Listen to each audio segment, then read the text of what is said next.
सूर्यकिरणांनी चेहऱ्यावर हलकेच स्पर्श केला तेव्हा रायशा कुलकर्णीने डोळे उघडले. आज तिला उठवण्यासाठी कुणाचीही गरज पडली नव्हती. अजून फक्त 2 दिवसात तिचं लग्न होणार होतं आणि त्यामुळे आज ती आणि तिचं कुटुंब गोव्याच्या बीच हाऊसला निघणार होते, जिथे तिचं स्वप्नवत लग्न होणार होतं. समुद्राची लयबद्ध साथ तिला नेहमीच आकर्षित करायची, म्हणूनच तिने आपल्या बीच हाऊसमध्ये लग्न करण्याचा निर्णय घेतला होता. रायशा 24 वर्षांची होती आणि ब्लॉसम ऑर्फनेजमध्ये शिक्षिका म्हणून काम करत होती. मुलांना शिकवणं, त्यांच्यात रमणं तिला नुसतं आनंदच देत नव्हतं, तर तिच्या आयुष्यात एक गोड शांतताही आणत होतं. ती आशिष कुलकर्णी व शालिनी कुलकर्णी यांची मुलगी. तिचे वडील आशिष कुलकर्णी भारतातील मोठ्या उद्योगपतींपैकी एक होते, पण रायशा फक्त 12शीत होती तेव्हा एका अपघातात त्यांचं निधन झालं. त्या धक्क्यानंतर तिची आई शालिनी गंभीर आजारी पडली आणि तेव्हापासून रायशा आणि तिची आई शालिनी यांच्या माहेरी राहू लागल्या. तिच्या वडिलांचा व्यवसाय तिचे दोन्ही मामा विशाल जोशी आणि राकेश जोशी तेव्हापासून सांभाळत होते. त्या मोठ्या घरात तिचे आजोबा राजेंद्र जोशी राहत होते, ज्यांना रायशा नानू म्हणायची. तिचे 2 मामा विशाल जोशी मोठे मामा आणि राकेश जोशी छोटे मामा आणि त्यांच्या पत्नी तनिषा जोशी व पूजा जोशी सुद्धा त्यांच्या मुलांसह तेथेच राहत होते. मोठ्या मामांना एक मुलगा आणि एक मुलगी होती. त्यांचा मुलगा रणवीर तिच्यापेक्षा 7 वर्षांनी मोठा आणि विवाहित. त्याची पत्नी इशिता वहिनी आणि त्यांचा 2 वर्षांचा मुलगा ऋषव घरातल्या आनंदाचा स्रोत होता. मोठ्या मामांची मुलगी तारा रायशाच्या वयाचीच, बहिणीसारखीच नव्हे तर तिची अगदी जिवलग मैत्रीण. दोन्ही एकमेकींशी सर्व रहस्य शेअर करायच्या. पण तनिषा मामी रायशाला कधीच आवडली नाही. टीव्ही सिरियलमधल्या खलनायकांसारखी तिचा स्वभाव, भरपूर मेकअप, अहंकार, इतरांच्या आनंदाचा हेवा आणि सतत हुकूम चालवण्याची वृत्ती. तिला स्वतःचा मुलगा असल्याचा गर्व होता. रायशा तिच्यापेक्षा सुंदर असल्यामुळेही तिला रायशाविषयी राग होता. पण रायशा कधीच विरोध करू शकत नव्हती, कारण तिची आई अजूनही पूर्ण बरी नव्हती आणि त्या काळात तिच्या मामांनीच व्यवसाय सांभाळून त्यांना आधार दिला होता. त्यामुळे तनिषा मामीच्या नाटकांना ती गप्प सहन करायची. छोटे मामा राकेश जोशी यांच्या 2 मुली होत्या. प्रियादी 5 वर्षांनी मोठी आणि लग्न होऊन कॅनडाला स्थायिक झालेली, आणि रिया 5 वर्षांनी लहान, रायशाची अगदी जवळची आणि प्रेमाची. पूजा मामी स्वभावाने खूपच गोड स्त्री, रायशावर आपुलकीने प्रेम करणारी. रायशालाही त्या अप्रतिम प्रिय होत्या. संपूर्ण कुटुंबात जर एकच व्यक्ती अशी होती जी रायशाला आवडत नव्हती तर ती म्हणजे तनिषा मामी. तिला नेहमीच आश्चर्य वाटायचं, मोठे मामा त्या स्वभावाला कसे सहन करतात. या सगळ्यांसोबत एकेकाळी तिची आजी, जिला ती नानी म्हणायची, सुद्धा राहत होती. पण वर्षभरापूर्वीच नानीने जगाचा निरोप घेतला. रायशा तिच्या नानीवर जीवापाड प्रेम करायची. खरं तर अजूनही करते. तिला वाटतं नानी आजही तिच्यासोबत आहे, तिचं रक्षण करणारी, तिच्यावर मुकपणे प्रेम करणारी. रायशाचं लग्न जवळ आलं होतं आणि तिचं आयुष्य एका नव्या प्रवासाच्या उंबरठ्यावर उभं होतं. ती उत्सुकही होती, भावूकही आणि कुटुंबातल्या प्रेमळ नात्यांमध्ये गुंतलेली, काही कटू सत्य मनात दाबून ठेवलेली. वडिलांच्या मृत्यूनंतर रायशा जेव्हा जेव्हा रडायची तेव्हा तिची नानी तिला नेहमी सांगायची की आपल्या आवडत्या व्यक्ती कधीच आपल्याला सोडून जात नाहीत. त्या आपल्या हृदयात कायमचे जिवंत राहतात, स्वर्गातून आपल्याकडे पाहत राहतात आणि आपण त्यांना आपल्या आठवणींतून पुन्हा पुन्हा भेटतो. तरीही रायशाला तिचे वडील आणि आजी खूप आठवायचे. ती तिच्या वडिलांची लाडकी होती. त्यांच्या मृत्यूनंतर तिने आईसाठी मोठी होण्याचा, थोडं अधिक समजून घेण्याचा प्रयत्न केला. पण तिची नानी नेहमी खात्री करून घ्यायची की रायशाचं आयुष्य पूर्वीसारखंच चालू राहावं, हसत खेळत निष्पापपणे. फक्त 2 दिवसात तिचं लग्न होत होतं, पण तरीही तिला स्वतःबद्दल काहीच खात्री नव्हती. तिला स्वयंपाक येत नव्हता, घरकामात ती फारच गोंधळायची आणि एवढ्या लवकर लग्न करावं असं तिला अजिबात वाटत नव्हतं. पण तिच्या आईमुळे तिला हा निर्णय घ्यावा लागला होता. 6 महिन्यांपूर्वी तिच्या आई शालिनी कुलकर्णी यांना कॅन्सर असल्याचं समोर आलं होतं. आईचं हे आजारपण पाहून रायशाचं मन तुटून गेलं होतं. तिने आईला सर्वोत्कृष्ट उपचार देण्याचं आश्वासन दिलं होतं, पण शालिनी ठाम होत्या. त्यांच्या तब्येतीत काही अधिक बिघाड होण्यापूर्वी मुलीचं लग्न व्हावं. आईच्या हट्टापुढे रायशाला मान्य करावंच लागलं. तिचा होणारा नवरा अक्षत खन्ना हा तिचा लहानपणचा मित्र होता. ती विचार करत होती, 2-3 वर्षानंतर तरी लग्न करावंच होतं.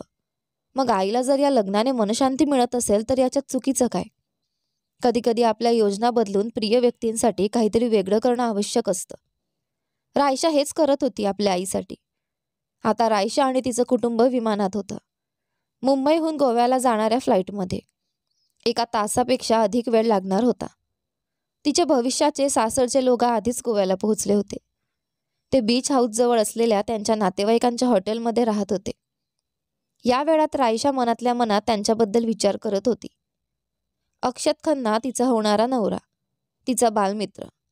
त्यांच्या वडिलांची घट्ट मैत्री होती. अक्षत वयाने फक्त 1 वर्ष मोठा. तो त्यांच्या कुटुंबातील कंपनीत काम करत होता, ज्याचे व्यवस्थापन सध्या त्याचे आजोबा मनोहर खन्ना करत होते. कंपनीचं CEO पद असूनही रिक्त होतं, कारण ते पद अक्षतच्या वडिलांकडे होतं, मोहित खन्ना. पण त्या भीषण अपघातानंतर मोहित वाचले असले तरी 2 वर्षे कोमात होते आणि कोमातून बाहेर आल्यावर पूर्णपणे पक्षघात झाले होते. रायशाला त्यांच्याबद्दल नेहमी वाईट वाटत असे. मनोहर खन्नांनी कंपनी हाती घेतली होती कारण अक्षत त्यावेळी लहान होता. पण रायशाला एक गोष्ट समजत नव्हती. आता अक्षत मोठा झाला असताना त्याला CEO का बनवत नाहीत? अक्षतचा एक सावत्र भाऊ होता, अमान खन्ना. अपघाताच्या वेळी तो 20 वर्षांचा होता. त्याने सुरुवातीपासूनच स्पष्ट सांगितलं होतं की त्याला वडिलांशी काही संबंध ठेवायचे नाहीत. त्याला वडिलांबद्दल तीव्र द्वेष होता, कारण त्याची आई मोहित खन्नांच्या पहिल्या पत्नी अमृता खन्ना यांनी आत्महत्या केली होती. अमानच्या चेहऱ्यावर डाव्या बाजूला मोठा व्रण होता, ज्याबद्दल ऐकिवात होतं की तो व्रण त्याला आईला वाचवण्याचा प्रयत्न करताना झाला होता. त्याच्या आईने स्वतःला जाळून घेतलं होतं आणि त्या प्रसंगाचा घाव अमानच्या मनावर कायमचा उमटला होता. रायशाला हे सगळं आठवत होतं आणि तिची गोवा यात्रा एका नवीन जीवनाच्या दारात तिला शांतपणे नेत होती. अमान खन्ना अक्षतचा सावत्र भाऊ, एक परफेक्शनिस्ट. तो जे काही करत असे ते परिपूर्णतेनेच. पण तो अत्यंत कठोर, कुणालाही न जुमानणारा, थंड स्वभावाचा माणूस. घरातल्या सर्वांशी त्याचं नातं दुरावलेलं होतं. फक्त आजोबा आजींसोबतचं त्यांची गाठ चांगली जुळायची. तो पाहायला भयानक वाटत नव्हता, त्याच्या चेहऱ्यावरील व्रणामुळे नाही, तर त्याच्या वागण्या बोलण्यामुळे. रायशा कधीच एखाद्याचा निर्णय दिसण्यावरून करायची नाही, पण अमानचा चेहरा कायम कठोर, वाणी नेहमी कडक, नजर धमकी देणारी. तो जेव्हा समोर यायचा तेव्हा असं वाटायचं की नुसत्या नजरेने माणसाला ठार मारेल. रायशा त्याच्यापासून नेहमी घाबरलेली असायची. रायशा जेव्हा जेव्हा खन्ना हाऊसमध्ये गेली तेव्हा ती त्याच्यापासून दूर राहण्याचा प्रयत्न करायची. तो तब्बल 32 वर्षांचा असूनही अजूनही अविवाहित होता. कोणालाही त्याला एखाद्या स्त्रीसोबत पाहिल्याचं कधी आठवत नव्हतं. काहींनी तर तो समलिंगी असावा असंही म्हटलं होतं. पण रायशाला त्याचं काही देणं घेणं नव्हतं. तिचा फक्त एकच निर्णय, जास्तीत जास्त अंतर राखायचं. तिचा विषय हातून सुटला होता आणि ती स्वतःशीच पुटपुटली. मी काय सांगत होते? उफ, या अक्षतच्या भाऊमुळे मुख्य मुद्दा विसरलेच. तिला तिच्या भावी सासरचं एकदा नीट आठवून घ्यायचं होतं. अक्षतचा परिवार सुंदर होता. प्रेमळ आजोबा आजी, आजारी पण मनाने कोमल असलेले वडील, गोड आई ललिता खन्ना. फक्त तो अखरू, अमान एकटाच समस्या. ललिता खन्नाबद्दल रायशाला खूप प्रेम होतं. ती स्वतःवर आलेल्या चुकेबद्दल लाईफलॉंग दोष देत जगत होती. रायशाच्या नानीकडून तिने ऐकलं होतं की ललिताला कधीच माहीत नव्हतं की मोहित खन्ना विवाहित आहेत. सत्य कळताच ती आपल्या मुलासह दूर जाणार होती. पण त्याच काळात मोहित यांची पहिली पत्नी अमृता यांनी आत्महत्या केली आणि परिस्थिती जटिल होत गेली. ललिताचा काही दोष नव्हता, रायशाला हे स्पष्ट समजत होतं. रायशाला तिचे भविष्याचे सासरचे लोक खूप आवडायचे, फक्त अमान सोडून. आणि तिने मनोमन ठरवलं होतं की त्याच्यापासून ती नेहमीच लांब राहील. तिच्या मनातलं कथन पुढे चालू असतानाच अचानक फ्लाईट अटेंडंटचा आवाज कानावर पडला. Ladies and gentlemen, we have landed at Goa airport. Thank you for travelling with us. Blah blah blah. Raisha भानावर आली. गोवा आला होता. तिचा श्वास हलका झाला. अरे, आपण पोहोचलो. आता नंतर सांगते बाकीचं, असं मनात म्हणत तिने सीट बेल्ट उघडला. आयुष्यातील नवीन अध्याय तिची वाट पाहत होता. गोव्याला पोहोचून काही वेळच झाला होता. सगळे बीच हाऊसमध्ये स्थिरावले होते. रायशा मात्र आपल्या खोलीत उभी होती. समोर काचेची संपूर्ण भिंत, तिच्या मागे अथांग समुद्र. निळ्या लाटांवर पडणारा सूर्यप्रकाश खोलीभर पसरत होता. ही घरातील सर्वात सुंदर खोली होती आणि तिच्या मनाजवळची. हे बीच हाऊस तिच्या वडिलांनी, आशिष कुलकर्णींनी फक्त तिच्यासाठी बांधलं होतं. आठवड्याच्या शेवटी दोघंही ते खूप वेळ घालवायचे. या खोलीत उभं राहिलं की प्रत्येक कोपऱ्यात त्यांची आठवण जिवंत होत असे. मला तुमची खूप आठवण येते बाबा. रायशाच्या ओठांतून आपोआप शब्द बाहेर पडले. त्याच क्षणी मागून हळूवार आवाज आला. मलाही त्यांची खूप आठवण येते. ती दचकून मागे वळली. आई. शालिनी कुलकर्णी दाराशी उभ्या होत्या. हातात एक सुंदर लाकडी पेटी होती. रायशा धावतच पुढे गेली. आई, इथे का आलात? काही हवं होतं का? तुम्ही मला बोलावलं असतं ना. आणि औषध घेतलं का? शालिनी फक्त शांतपणे हसत तिच्याकडे बघत राहिल्या. आई, असं का हसताय? रायशाने गोंधळून विचारलं. शालिनी प्रेमळ नजरेने म्हणाल्या, मी विचार करत होते, जर तुझे बाबा जिवंत असते आणि तुला एवढं समजूतदारपणे वागताना पाहिलं असतं तर ते नक्कीच थक्क झाले असते. रायशाही हसली. आईच्या चेहऱ्यावरचं प्रेम पाहून तिचं मन हलकं झालं. आई बसा ना. आणि या पेटीत काय आहे? तिने आईच्या हातातील बॉक्सकडे इशारा करत विचारलं. शालिनी हळूच पेटी उघडत म्हणाल्या, हा गळ्यातला दागिना तुझ्या बाबांनी खास तुझ्यासाठी बनवून घेतला होता. त्यांनी ठरवलं होतं की तुझ्या लग्नाच्या दिवशी तुला हा देतील. पण वाक्य अपूर्णच राहिलं. दोघींच्या नजरा एकमेकांवर स्थिरावल्या आणि खोलीत समुद्राच्या लाटांचा आवाजच फक्त घुमत राहिला. रायशा आईला बिलगले. दोघींचे डोळे पाणावले. वडिलांची आठवण नेहमीच मनात वेदना निर्माण करायची. शालिनीने तिच्या पाठीवरून प्रेमाने हात फिरवत म्हणाल्या, बस बस ग, रडू नकोस. मला तुला काही विचारायचं होतं. रायशा हळूच मागे सरकले. डोळे पुसले. विचारा नाही, काय झालं? शालिनी धीमेपणाने पण थेट विचारतात. तुला अक्षत आवडतो का? रायशा दचकल्यासारखी झाली. आई, हा कसला प्रश्न? 2 दिवसात माझं त्याच्याशी लग्न आहे आणि तुम्ही आता विचारताय. कोणी काही सांगितलं का? शालिनी पटकन म्हणाल्या, नाही ग, कोणी काही सांगितलं नाही. पण मला माझी मुलगी माहिती आहे. तू कधी कुणाशी रिलेशनशिपमध्ये नव्हतीस. अक्षतसोबत तर कधी डेट केल्याचं ऐकिवातही नाही. पण माझ्या इच्छा सांगताच तू अचानक लग्नाला तयार झालीस. म्हणून मला वाटलं, कुठलं कॉन्ट्रॅक्ट मॅरेज वगैरे तर नाही ना? राशू, जर असे असेल तर मी... अगं आई, रायशाने कपाळावर हात मारला. तुम्ही नक्की सिरियल्स जास्त पाहायला लागलात. हे काही कॉन्ट्रॅक्ट वगैरे नाही. तुला माहिती आहे, लग्न माझ्यासाठी खेळ नाही. 2 माणसांचं पवित्र नातं आहे ते. मी प्रेम करत असेन किंवा नसेन, पण जोडीदाराचा सन्मान करेन. नातं निभवायला मनापासून प्रयत्न करेन आणि कदाचित त्याच्यावर प्रेम करण्याचाही प्रयत्न करेन. मला अशा विचित्र कराराच्या लग्नाची कल्पनाही सहन नाही. तुम्हाला खरंच वाटतं मी अशी आहे? शालिनीच्या डोळ्यात काळजी दाटली. नाही ग, मी फक्त घाबरले होते. माझी इच्छा पूर्ण करायला तू आपलं आयुष्य खराब करशील की काय, म्हणून. माफ कर. मला फक्त तू सुखात आणि सुरक्षित असावी असं वाटतं. म्हणजे मी शांतीने... आई, असं काहीही बोलू नको. रायशाचा आवाज हलला. तुला काहीही होणार नाही आणि तुम्ही स्वतःला दोषही देऊ नका. मला तरी कधी ना कधी लग्न करायचंच होतं. थोडं लवकर झालं तर काय? शालिनीने हलकेच तिचा हात धरला. तुला माहीत आहे का, तू अक्षतला निवडलं नसतंस तर मी तुला अमानसोबत लग्न लावून दिलं असतं. काय? अमान? तो अमान खन्ना? अरे देवा. रायशा अक्षरशः उडीच मारते. शालिनीने भुया उंचावल्या. काय झालं? त्याच्या चेहऱ्यावरच्या व्रणामुळे? आई, नको ना. तुम्हाला तुमच्या मुलीची ओळख नाही का? मी तशी आहे का? रायशा त्रस्त झाली, पण तिच्या कपड्यावर घाम आला होता. अमानसोबत लग्न म्हणजे आयुष्य सगळं नरकात. खोलीत क्षणभर शांतता पसरली, पण समुद्राच्या लाटांचा आवाज मात्र अजूनही सतत घुमत होता, जणू भविष्याच्या वादळाची चाहूल देत. शालिनी रायशाकडे प्रेमळ नजरेने पाहत म्हणाली की तिला आपली मुलगी चांगली माहीत आहे, पण म्हणूनच ती गोंधळली आहे. रायशा कधीच देखणेपणाला प्राधान्य देणारी नव्हती. मग ती अशी प्रतिक्रिया का देत होती? शालिनीला अमानमधील एकही दोष दिसत नव्हता, चेहऱ्यावरील त्या ओरखड्याशिवाय, जी तिच्यासाठी मुळीच महत्त्वाचं नव्हतं. रायशाने लगेच सांगितले की तिलाही त्या ओरखडीचा काहीच फरक पडत नाही. मग? शालिनीने विचारले. रायशा मात्र त्रासिकपणे म्हणाली की तिला इतक्या गर्विष्ठ माणसाशी लग्न करायचेच नाही. अमान कधी हसत नाही, नेहमी स्वतःला सगळ्यांचा मालक समजून बोलतो. त्याच्यापासून जितके दूर राहता येईल तितके बरे, असे ती मनोमन मानत होती. आणि त्यात तो तिच्यापेक्षा 8 वर्षांनी मोठा. हे कसं सुचलं आईला? शालिनीने मात्र शांतपणे स्पष्ट केले की अमान खरोखर चांगला माणूस आहे. बाहेरून तो रागीट दिसत असला तरी मनाने तो अत्यंत सज्जन आहे. तिला तर तो मुलगाच आवडतो. आणि वय हा मुद्दाच नाही. तिचा आणि आशिष कुलकर्णी यांच्यातही 8 वर्षांचे अंतर होते, तरी त्यांचे वैवाहिक जीवन अतिशय सुंदर होते. रायशा मात्र न बोलता राहू शकली नाही. आई, तुमचं आणि बाबांचं लग्न प्रेमविवाह होतं आणि आपण हा विषय का बोलतोय याचा काही अर्थच नाही. माझं 2 दिवसांनी आकाशशी लग्न आहे. आपण त्याबद्दल बोलू. शालिनी हलकंसं काही पुटपुटली, परंतु रायशाला स्पष्ट ऐकू आले नाही. आई, काय म्हणालात? तिने विचारले. काही नाही. आता तू थोडी विश्रांती घे. उद्यापासून तुला आराम मिळणार नाही. रायशानेही तिला विश्रांती घ्यायला सांगितले.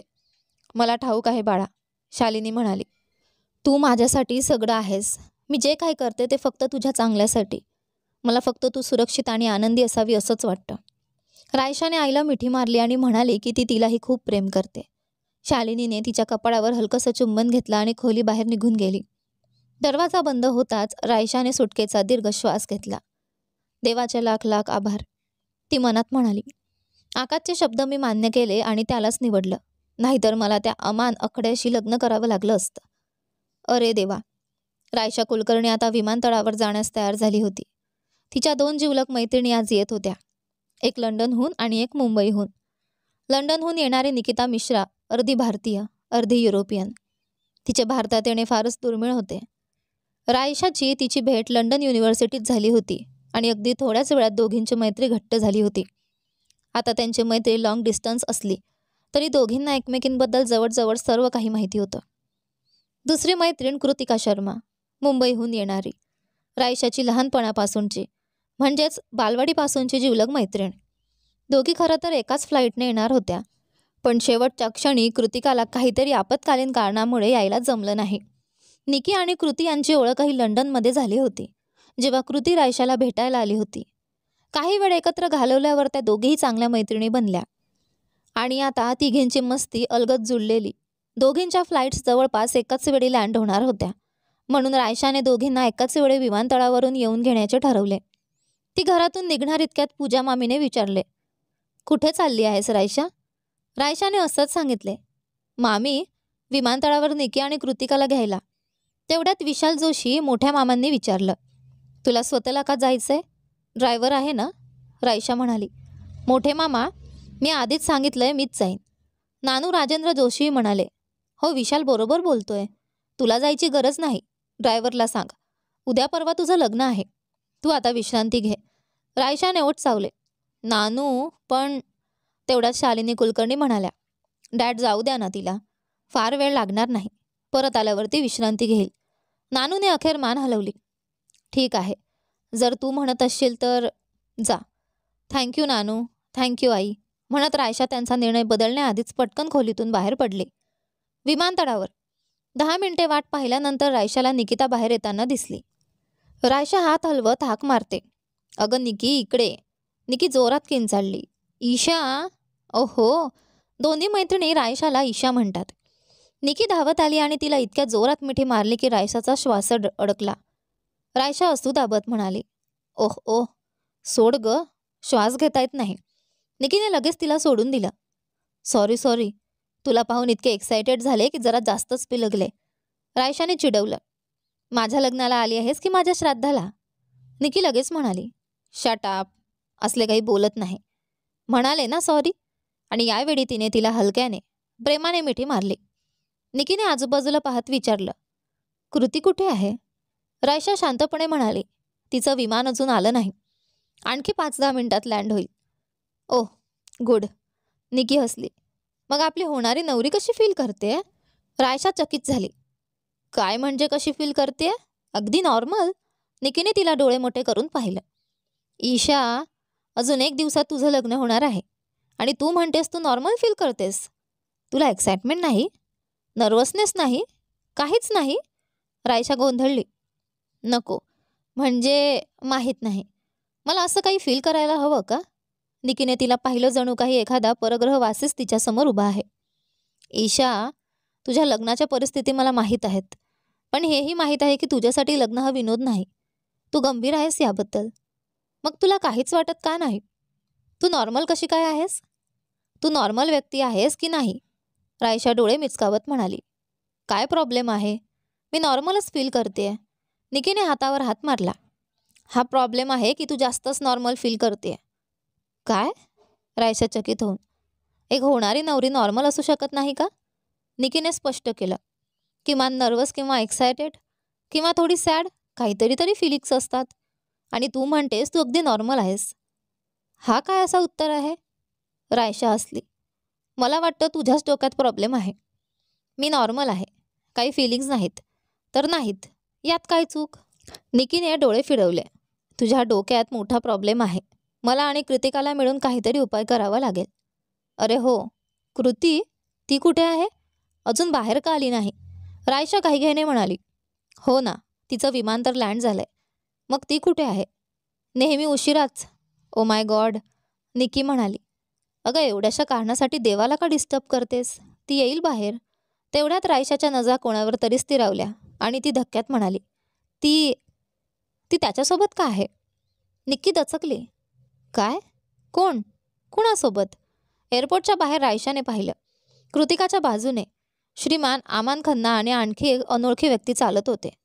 रायशाच्या डोळ्यांसमोरचे दृश्य तिला क्षणभर थांबल्यासारखे झाले. निकीने गोंधळून विचारलं. अगं, ते 2 जण कोण आहेत तिच्यासोबत? तू त्यांच्याबद्दल बोलतेस? ओळखतेस का त्यांना? रायशा काही बोलण्याआधीच कृती त्यांच्यासमोर येऊन त्यांना घट्ट मिठी मारते. हे निक्की, किती दिवसांनी भेटलो आपण. तुझा बॉयफ्रेंड कुठे आहे? तो तुझ्यासोबत आला नाही? कृती आनंदाने विचारत होती. निकीने असंच उत्तर दिलं. नाही रे, तो लग्नाच्या दिवशी येईल. त्याचं काही महत्त्वाचं काम होतं. पण हे कोण आहेत? ती आमान आणि दुसऱ्या मुलाकडे बोट दाखवत म्हणाली. कृतिकाने चमकून सांगितलं. अरे हो, मी तुम्हाला सांगितलं होतं ना, माझा क्रश आहे कोणावर. हो. रायशा आणि निकी दोघींनी एकत्र प्रतिक्रिया दिली. कृती चमकत म्हणाली. तर हा आहे माझा क्रश, माझा बॉयफ्रेंड, माझा लवर, श्रीमान ध्रुव मल्होत्रा. याने मला 2 दिवसांपूर्वी प्रपोज केलं आणि मी हो म्हटलं. रायशा आणि निकी एकमेकांकडे पाहिल्या आणि मग दोघे एकत्र किंचाळल्या. ध्रुव हसत पुढे आला. हाय गाईज, रायशा नम्रपणे म्हणाली. हाय, मी रायशा कुलकर्णी, कृतिकाची बालमैत्रीण. निकीने हात पुढे करत ओळख करून दिली. हाय, मी निकिता. बालमैत्रीण नाही, पण बेस्ट फ्रेंडच आहे. Nice to meet you. And तो कोण? ध्रुवने असंच सांगितलं. अरे तो आमान खन्ना, माझा बेस्ट फ्रेंड. निकीने सौजन्याने हात पुढे केला. हाय, नाईस टू मीट यू. अमानने अतिशय गंभीर चेहऱ्याने फक्त एकच शब्द काढला. हाय. रायशाच्या मनात तत्क्षणी विचार आला. हा हाय सुद्धा नॉर्मली म्हणू शकत नाही का? अखडू नाव परफेक्ट आहे याच्यासाठी. निकी मग रायशाकडे वळली. आणि ही आमची मैत्रीण रायशा. ध्रुव अचानक म्हणाला. ओळख करून देण्याची गरज नाही असं वाटतं मला. बरोबर ना रायशा? निकी चकित झाली. का? तू ओळखतोस का हिला? ईशा? रायशाने शांतपणे उत्तर दिलं. तो अक्षयचा भाऊ आहे. निकीचं तोंड उघडच राहिलं. ओह, म्हणजे हा तोच अकडू. ऑप्स. ती पटकन तोंडावर हात ठेवून शांत झाली. पण रायशाच्या मनात मात्र विचार आला. आता हात तोंडावर ठेवून काय उपयोग? मला तिला ते नाव सांगायलाच नको होतं. रायशा, निकिता, कृतिका आणि ध्रुवचं समुद्रकिनाऱ्यावरील रेस्टॉरंटमध्ये जाण्याचं नाटक अनपेक्षित गोंधळात बदललं होतं आणि रायशाचा संयम संपत चालला होता. रेस्टॉरंटमध्ये पोहोचताच रायशाने 2 ओळखीचे चेहरे पाहिले आणि ती चकित झाली. रायशाला तर तिच्या तोंडावरचा ताबाच उरला नव्हता. अमानने गोंधळून विचारलं. काय? निकिता अळखळत म्हणाली. नाही, ते म्हणजे. रायशा मध्येच म्हणाली. मला वाटतं आपण आता निघायला हवं. निकिता लगेच मान हलवत म्हणाली. हो, बरोबर. निकिताने रायशाच्या कानात कुजबुजलं. सॉरी, तोंडातून निघून गेलं. ध्रुवने त्यांना थांबवत हसत म्हणाला. अरे यार, थोडा वेळ तरी थांबा ना. नीट बोलायलाही जमलं नाही. जवळच्या कॉफी शॉपमध्ये किंवा रेस्टॉरंटमध्ये जाऊया. त्यानंतर तुम्ही जायचं ठरवा. आपली पहिली भेट आहे. तुमच्या बेस्ट फ्रेंडच्या बॉयफ्रेंडला ओळखून घ्यायचं नसेल का? माझ्याकडून ट्रीट. सी फूड आवडतं का? निकिता लगेच उत्साहाने म्हणाली. मला खूप आवडतं. रायशाने तिला मारक नजरेने पाहिलं. ती काही क्षणापूर्वी काय बोलली ते पूर्णपणे विसरून निकिता सी फूडच्या नादात होती. रायशा सतत कृतिकाला हावभाव करून नको जाऊयात असं सांगत होती. पण आज तिचं नशीब साथ देत नव्हतं. कृतिकाला काहीच कळेना. ध्रुव उत्साहात म्हणाला. ठीक आहे मग. मी एक खूप छान सी फूड रेस्टॉरंट ओळखतो. तिथेच जाऊ. कृतिका तात्काळ म्हणाली. हो, चला. रायशाच्या मनात होतं. हे देवा, मला या आखडूंपासून वाचव. नानूचं ऐकायला हवं होतं. या 2 इडियट मैत्रिणींना आणायलाच नको होतं. ना माझे इशारे समजत होते, ना परिस्थिती. फक्त सी फूड आणि सी फूड. 2 गाड्यांतून ते रेस्टॉरंटला पोहोचले. एका गाडीत ध्रुव आणि कृतिका, तर दुसऱ्या गाडीत रायशा, निकिता आणि अमान. संपूर्ण प्रवासात त्या गाडीत कोणीच बोललं नाही. निकिता काहीतरी बोलण्याचा प्रयत्न करताच रायशाच्या एका कटाक्षाने तिचं तोंड आपोआप बंद झालं.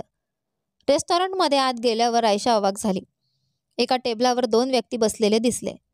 रायशाने चकित होत विचारलं, अहो तुम्ही दोघं इथे एकत्र काय करताय?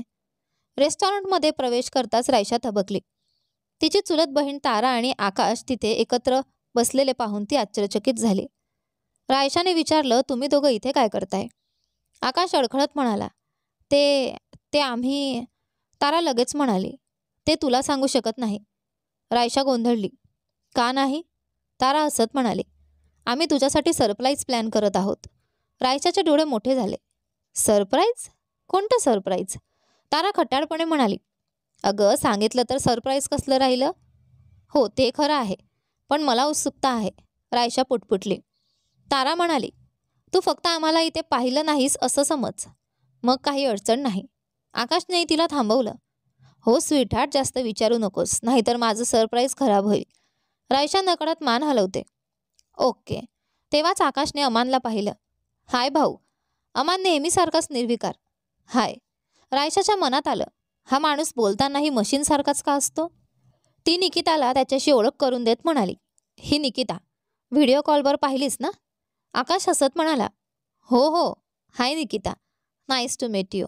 निकिता लगेच उत्साहात म्हणाली, hi, nice to meet you brother in law. असं म्हणत तरी चालेल ना? No problem. आकाश शांतपणे म्हणाला. तारा पुढे आली. हाय निकी, पुन्हा भेटून छान वाटलं. निकिता ताठ चेहऱ्याने म्हणाली, हाय, आणि मला निकिता म्हणा. फक्त माझ्या बेस्ट फ्रेंड्सना निकी म्हणता येतं. रायशा मनात कपाळाला हात लावते. देवा, निकीला तारा का आवडत नाही आणि कृतिकालाही नाही. आता हे वाक्य ऐकून तारा दुखावणारच. काहीतरी करायला हवं. रायशा हसत म्हणाली, तारा मनाला लावून घेऊ नकोस. ती नेहमी मजाक करते. यानंतर पुढे काय होतं ते पहा आपल्या कथेच्या पुढच्या भागामध्ये. पण तोपर्यंत तुम्हाला आपल्या नवीन कथेचा पहिला भाग कसा वाटला मला कमेंट करून नक्की सांगा.